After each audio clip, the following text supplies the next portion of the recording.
Hi hello friends, ಎಲ್ಲರೂ ಹೇಗಿದ್ದೀರಾ? ನಾನು ನಿಮ್ಮ ಮದನ್. ಫ್ರೆಂಡ್ಸ್, ಎಲ್ಲರೂ ಚೆನ್ನಾಗಿದ್ದೀರಾ ಅಂದ್ಕೊಳ್ತೇನೆ.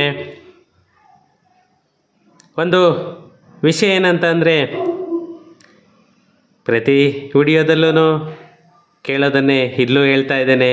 ಇನ್ನೂ ನನ್ನ ಚಾನಲನ್ನು ಯಾರೆಲ್ಲ ಸಬ್ಸ್ಕ್ರೈಬ್ ಮಾಡ್ಕೊಂಡಿಲ್ಲ, ಪ್ಲೀಸ್ ಸಬ್ಸ್ಕ್ರೈಬ್ ಮಾಡ್ಕೊಳ್ಳಿ. ಹಾಗೆಯೇ ನನ್ನ ಚಾನಲನ್ನು ಫಾಲೋ ಮಾಡೋದನ್ನು ಮರಿಬೇಡಿ. ನಿಮ್ಮ ಸಪೋರ್ಟು ಯಾವತ್ತೂ ನನಗಿರಲೇಬೇಕು. ಯಾಕಂತ ಅಂದರೆ ನಿಮ್ಮ ಸಪೋರ್ಟ್ ಇಲ್ಲದೆ ನಾವಿಲ್ಲ. ಫ್ರೆಂಡ್ಸ್, ಇವತ್ತು ಒಂದು ಮುಖ್ಯವಾದ ವಿಷಯನ ತೊಗೊಂಡು ಬಂದಿದ್ದೀನಿ. ಯಾಕಂದರೆ ನಮ್ಮ ಕರ್ನಾಟಕ ಸರ್ಕಾರ ಒಂದು ರೆವೆನ್ಯೂ ಡಿಪಾರ್ಟ್ಮೆಂಟಲ್ಲಿ ಒಂದು ಮೈಲಿಗಲ್ಲನ್ನೇ ಸಾಧಿಸೋದಕ್ಕೆ ಹೋಗ್ತಾ ಇದೆ. ಯಾಕಂದರೆ ಇಲ್ಲಿವರೆಗೂ ಯಾವುದೇ ಸ್ಟೇಟ್ ಕೂಡ ಇಷ್ಟೊಂದು ಕಠಿಣವಾಗಿ, ಇನ್ನೊಂದು ಕಠಿಣವಾಗಿ ಅಂತ ಹೇಳೋದಕ್ಕಿಂತನೂ ಒಂದು ಫ್ಯೂಚರ್ ಥಿಂಕಿಂಗ್ ಮಾಡಿ ನಮ್ಮ ರೆವೆನ್ಯೂ ಮಿನಿಸ್ಟರ್ ಕೃಷ್ಣ ಬೈರೇಗೌಡ ಸಾಹೇಬರು, DCM ಸಾಹೇಬರು ಮತ್ತು ನಮ್ಮ CM ಸಾಹೇಬರು ಎಲ್ಲನೂ ಒಂದು ಮೈಲಿಗಲ್ಲನ್ನೇ ಸಾಧಿಸೋದಕ್ಕೆ ಹೊರಟಿದ್ದಾರೆ. ಏನಂತಂದರೆ, ಇಷ್ಟು ದಿನ ಆಗ್ತಾ ಇದ್ದಿದ್ದು ರಿಜಿಸ್ಟ್ರೇಷನ್ಗೂ, ಪ್ರಾಪರ್ಟಿ ರಿಜಿಸ್ಟ್ರೇಷನ್ಗೂ ಇವಾಗಳ್ದಕ್ಕೂ ತುಂಬ ವ್ಯತ್ಯಾಸ ಬರ್ತಾ ಇದೆ. ಅದನ್ನೆಲ್ಲನೂ, ಆ ರಿಜಿಸ್ಟ್ರೇಷನ್ ರೂಲ್ಸನ್ನೆಲ್ಲನೂ ಚೇಂಜ್ ಮಾಡಬೇಕು ಅಂತಂದೇಳಿ ಹೊರಟಿದ್ದಾರೆ. ರೂಲ್ಸನ್ನು ಚೇಂಜ್ ಮಾಡೋದಂತ ಅಂದರೆ ಏನೂ ಇಲ್ಲ, ಎಲ್ಲನೂ ಡಿಜಿಟಲೀಕರಣ ಮಾಡೋಣ, ಇನ್ನೊಂದು ಸುಲಭವಾಗಿ ಆಗೋ ಥರ ಮಾಡೋಣ, ಇನ್ನೊಂದು ಸೆಕ್ಯೂರಾಗಿ ಆಗೋ ಥರ ಮಾಡೋಣ. ಯಾಕಂದರೆ ಮೋಸ ತುಂಬ ಆಗ್ತಾ ಇದೆ. ಆ ಮೋಸ ಹೋಗೋದನ್ನ ತಪ್ಪಿಸೋಣ, ಆ ಮೋಸ ಆಗೋದನ್ನ ತಪ್ಪಿಸೋಣ. ಯಾಕಂದರೆ ಕಷ್ಟಪಟ್ಟಿರೋ ದುಡ್ಡು, ಒಂದೊಂದು ರೂಪಾಯಿನೂ ಮಿಡ್ಲ್ ಕ್ಲಾಸ್ ಅವ್ರು ಆಗ್ಬೋದು, ಸ್ಮಾಲ್ ಸ್ಕೇಲ್ ಫ್ಯಾಮಿಲೀಸ್ ಆಗ್ಬೋದು, ತುಂಬ ಕಷ್ಟಪಟ್ಟಿರೋ ದುಡ್ಡನ್ನು ಮೋಸ ಹೋಗ್ತಾರೆ. ಯಾಕಂದರೆ ಇವತ್ತು ಎಷ್ಟೋ ಉದಾಹರಣೆಗಳು ನೋಡ್ತಾ ಇದ್ದೀರಾ. ನಿಮಗೆ ಒಂದೊಂದು ಪ್ರಾಪರ್ಟಿನೇ 3 ಜನ 4 ಜನಕ್ಕೆ ರಿಜಿಸ್ಟರ್ ಮಾಡಿದ್ದಾರೆ. ಅದಕ್ಕೆ ಬೆಸ್ಟ್ ಎಕ್ಸಾಂಪಲ್ ಅಂತಂದರೆ ಡಿ ಗ್ರೂಪ್.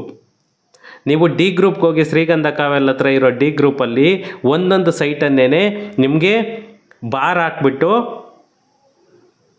ಫಾರ್ ಎಕ್ಸಾಂಪಲ್ ಇವಾಗ ಸೈಟ್ ನಂಬರ್ 10 ಅಂದರೆ 10 ಒಬ್ರಿಗೆ ಮಾಡವ್ರೆ, 10 ಬಾರ್ 1 ಒಬ್ರಿಗೆ ಮಾಡವ್ರೆ. ಇದೇ ಥರನೇ ಡಿ ಗ್ರೂಪಲ್ಲೇ ಸುಮಾರು ಸೈಟುಗಳು ನಡೆದಿದೆ. ಆ ಥರ ಮೋಸ ಹೋಗೋದನ್ನು ತಪ್ಪಿಸ್ಬೇಕು ಅಂತಂದೇಳೇ ನಮ್ಮ ರೆವೆನ್ಯೂ ಮಿನಿಸ್ಟರ್ಸ್ ಆಗ್ಬೋದು, ಅಥವಾ CM ಸಾಹೇಬ್ರಾಗ್ಬೋದು, DCM ಸಾಹೇಬ್ರಾಗ್ಬೋದು, ಒಂದು ಫ್ಯೂಚರ್ ಥಿಂಕ್ ಮಾಡಿಬಿಟ್ಟು ಒಂದು ಒಳ್ಳೆ ಕಾನೂನನ್ನು ತೊಗೊಂಡು ಬಂದಿದ್ದಾರೆ. ಅದು ಏನಂತ ಅಂದರೆ, ಡಿಜಿಟಲೀಕರಣ ಮಾಡಬೇಕು ಒಂದು, ಮತ್ತು ಆಧಾರ್ ಲಿಂಕಿಂಗ್ ಮಾಡಬೇಕು. ಪ್ರತಿಯೊಂದು ಪ್ರಾಪರ್ಟಿಗೂ ಆಧಾರ್ ಲಿಂಕ್ ಆಗಲೇಬೇಕು. ಸೇಲ್ ಡೀಡ್ ಆಗಬೇಕು ಅಂತಂದರೆ, ಯಾವುದೇ ಲ್ಯಾಂಡ್ ರಿಜಿಸ್ಟ್ರೇಷನ್ ಆಗಬೇಕು ಅಂದರೆ 2025ರಲ್ಲಿ ಇವತ್ತು ಇದನ್ನು ಮರಿಬಾರ್ದು ಯಾರೂ. ಯಾಕಂತಂದರೆ ಆ ಥರ ಒಂದು ಕ್ರಮನ ಕೈಗೊಳ್ಳಬೇಕು ಅಂತಂದೇಳ್ಬಿಟ್ಟು ಎಲ್ಲ ಸಭೆ ಎಲ್ಲ ಮಾಡಿ, ಇನ್ನು ಮುಂದೊಂದು ದಿನ ಇದು 100% ಆಗುತ್ತೆ. ಯಾಕಂತಂದರೆ ಇನ್ನು ಸಬ್ ರಿಜಿಸ್ಟರ್ಡ್ ಆಫೀಸ್ಗೆ ಹೋಗೋ ಅವಶ್ಯಕತೆ ಬರಲ್ಲ. ಡಿಜಿಟಲ್ ಸಿಗ್ನೇಚರ್ ಇವಾಗ ನಮ್ಗೆ EC ಅವೆಲ್ಲ ಯಾವ ಥರ ಡಿಜಿಟಲ್ ಸೈನ್ ಆಗಿ ಬರುತ್ತೆ, CC EC ಎಲ್ಲನೂ ಅದೇ ಥರನೇ ಇನ್ನು ಸೇಲ್ ಡೀಡು ಕೂಡ ನಮಗೆ ಡಿಜಿಟಲ್ ಸೈನ್ ಆಗಿಬಿಟ್ಟು ಬರುತ್ತೆ. ಇದನ್ನು ಯಾವ ಥರ ಮಾಡ್ತಾರೆ, ಏನು ಮಾಡ್ತಾರೆ ಅನ್ನೋದನ್ನು ಸವಿವರವಾಗಿ ಈ ವಿಡಿಯೋದಲ್ಲಿ ನೋಡೋಣ. ಪ್ರತಿಯೊಂದು ಪ್ರಾಪರ್ಟಿ ಗುಣನೂ ಆಧಾರ್ ಲಿಂಕ್ ಕಡ್ಡಾಯ. ಅಂದರೆ ನಕಲಿ ನೋಂದಣಿಗೆ ಬ್ರೇಕ್ ಹಾಕಬೇಕು. ಆ ಬ್ರೇಕ್ ಹಾಕೋ ಉದ್ದೇಶದಿಂದಲೇ ಆಧಾರನ್ನು ಲಿಂಕ್ ಮಾಡಲೇಬೇಕು. ಯಾವುದೇ ಭೂಮಿ ಅಥವಾ ಮನೆ ನೋಂದಣಿ ಮಾಡಬೇಕು ಅಂತಂದರೆ ಆಧಾರ್ ಲಿಂಕನ್ನು ಮಸ್ಟ್ ಆ್ಯಂಡ್ ಶುಡ್ ಮಾಡಲೇಬೇಕು. ಈ ಆಧಾರ್ ಲಿಂಕ್ ಮಾಡಿದಾಗ ನಕಲಿ ದಾಖಲೆಗಳು ಅಥವಾ ಭೂವಂಚನೆ ಅಥವಾ ಬೇನಾಮಿ ಆಸ್ತಿಗಳು ಇವನ್ನೆಲ್ಲನೂ 100% ನಾವು ತಡಿಬೋದು ಅನ್ನೋ ಒಂದು ಉದ್ದೇಶದಿಂದಲೇ ಈ ಸ್ಟೆಪ್ಪನ್ನು ನಮ್ಮ ಕರ್ನಾಟಕ ಸರ್ಕಾರ ತಗೊಳ್ತಾ ಇದೆ. ಅದು ಯಾವ ಥರ ಮಾಡ್ತಾರೆ ಅಂತಂದರೆ, ಇವಾಗ ರಿಜಿಸ್ಟ್ರೇಷನ್ ಆಗಬೇಕು ಅಂತಂದರೆ ನಿಮಗೆ, ನಾವಿವಾಗ ಬ್ಯಾಂಕ್ ಅಕೌಂಟ್ ಮಾಡಬೇಕಂತ ಅಂದರೆ ನಿಮಗೆ ವಿಡಿಯೋ ವೆರಿಫಿಕೇಷನ್ ಆಗುತ್ತೆ ನೋಡಿ.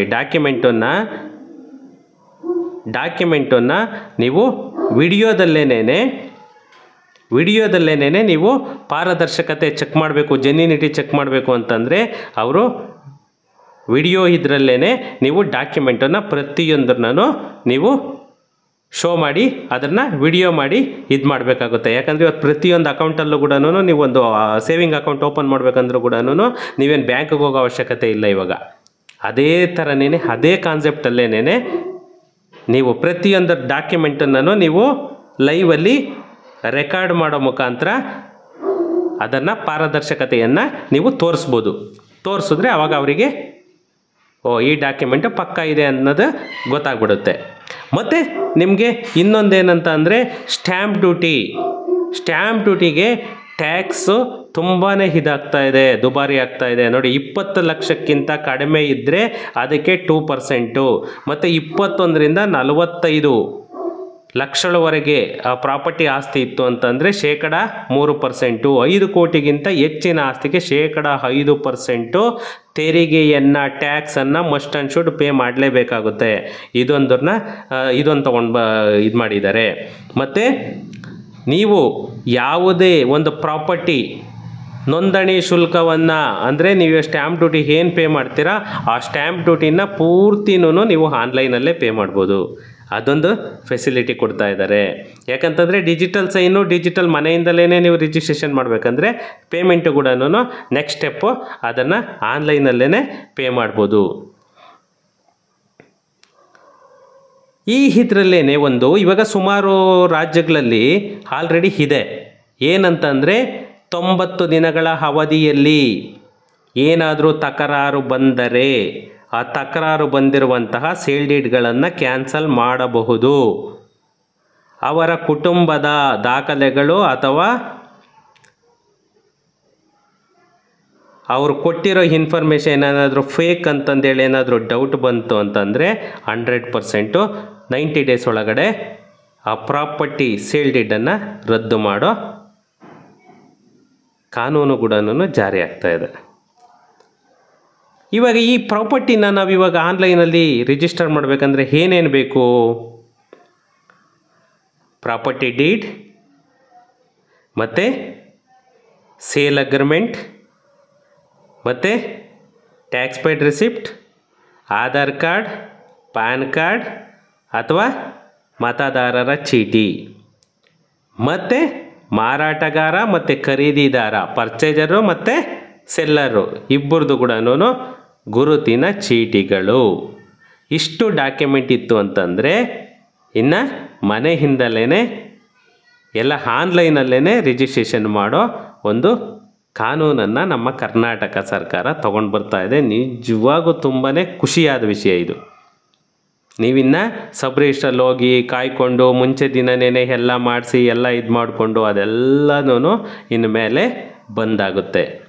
ನಾನು ಸ್ವಲ್ಪ ದಿನದಲ್ಲೇ ಇದು ಕೂಡ ಆಕ್ಟಿವೇಟ್ ಆಗ್ತಾ ಇದೆ ನಮ್ಮ ಕರ್ನಾಟಕ ರಾಜ್ಯದಲ್ಲಿ. ಖುಷಿ ವಿಷಯ. ಯಾಕಂದರೆ ಎಷ್ಟು ಟೈಮ್ ಸೇವ್ ಆಗುತ್ತೆ, ಎಷ್ಟು ರಿಸ್ಕ್ ಕಡಿಮೆ ಆಗುತ್ತೆ, ಇನ್ನೊಂದು ಜೆನ್ಯೂನಿಟಿ ಅನ್ನೋದೊಂದು ಬರುತ್ತೆ, 100% ನಮ್ಮ ಡಾಕ್ಯುಮೆಂಟ್ಗೆ ಸೆಕ್ಯೂರಿಟಿ ಅನ್ನೋದೊಂದು ಸಿಗುತ್ತೆ. ಇದಕ್ಕಿಂತ ಬೇಕಾ ಫ್ರೆಂಡ್ಸ್? ನಿಜವಾಗೂ ನಮ್ಮ ಕರ್ನಾಟಕ ಸರ್ಕಾರಕ್ಕೆ ಹ್ಯಾಂಡ್ಸ್ ಅಪ್ ಹೇಳಬೇಕು. ಓಕೆ ಫ್ರೆಂಡ್ಸ್, ಸಿಗೋಣ ನೆಕ್ಸ್ಟ್ ವಿಡಿಯೋದಲ್ಲಿ. Thank you.